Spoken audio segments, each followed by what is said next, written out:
camera in my hand Right. since, you know, high school. I was that annoying girl. Gotcha. 2010, I said I want to start, you know, doing photography, and Gotcha. film was changing to digital, and I was in a little denial that I bought my first digital camera. And then it just started with, you know, cheap sessions with families. Gotcha. And, you know, and Gotcha. having fun. And I was, you know, in mortgages for 10 years. So Oh, okay. I was just doing it on the side. And then it grew and grew. And it got to the point where I couldn't take corporate world anymore. I was done. Gotcha. And my business was starting to get better. Yeah. And I was finally legal. And Get legal, y'all. Yeah, and get all the insurances. It's important. Yeah. It really is, Yeah. and that's kind of led me into, you know, photography. But yeah, and then it just, the doors were opening, and it was awesome. So I was Gotcha. able to leave corporate, flip in America. Yeah.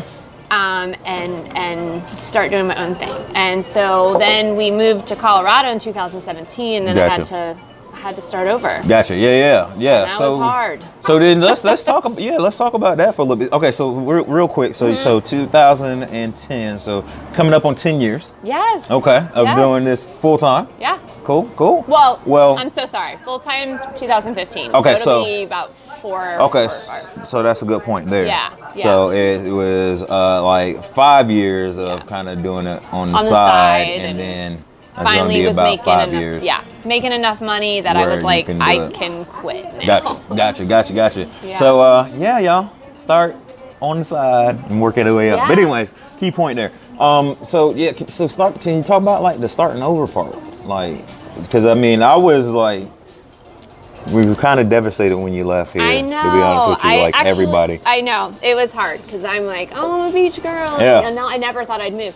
It was networking. It's like, that was one thing I was doing out here like crazy, was like I was networking like crazy. And I was going to every networking event that I possibly could that was free. Yeah. I was meeting people for coffee and learning about them, and, you know, like authentically and genuinely wanting to know. And I turned into, you know, before I left, I turned into this networking person to where I was like, I'm going to meet this person and learn about them, and maybe I have nothing to offer you and vice versa, but I will find you somebody. So I turned into this like networking person, but it would come back to me full circle, because eventually somebody would say, I met this awesome photographer, I don't need her for anything, but I know somebody that did, and she referred me that. And so I started to just pick up all these great opportunities. I was doing events at Pottery Barn, charity events that were making money, because I'm all about sales.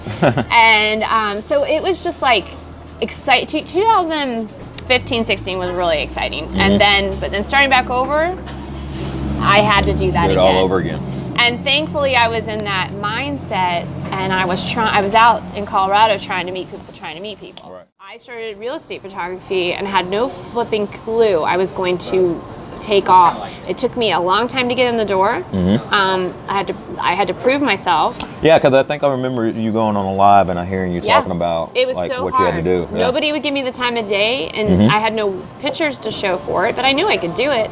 So I took pictures of my house. That's what I was going to say. I took pictures of my own house, cleaned the hell out. It was cleanest it's ever been, and took pictures of my house, made flyers on Vistaprint, had them ready. I went and walked around Jacksonville with cards and flyers, passed them out, and got cards, followed up with emails, and I was like very aggressive in a nice Heatherley way, like hi, hello, it's Heatherley, and like, you know, and then it boomed, and it was like, it was interfering with the photography that I enjoyed, which was the families and the kids. So then I cut myself down, and I said, I'm only doing this on Tuesdays and Thursdays. Because I said, I can't do this every day, because their pictures, they need them quicker. And then I was like, I do not like doing this. I don't mind it, by the way, real estate agent. I don't mind it, but it is not what I wanted. That is not why I quit my job. I like people. And so I said, and then I raised my prices, and then people stopped booking me. But guess what? I was still making good money, because I was up here doing less, and I was like, I became in demand. And, you know, got named like one of the top 20th, you know, photographers in Jackson, real estate photographers. Still got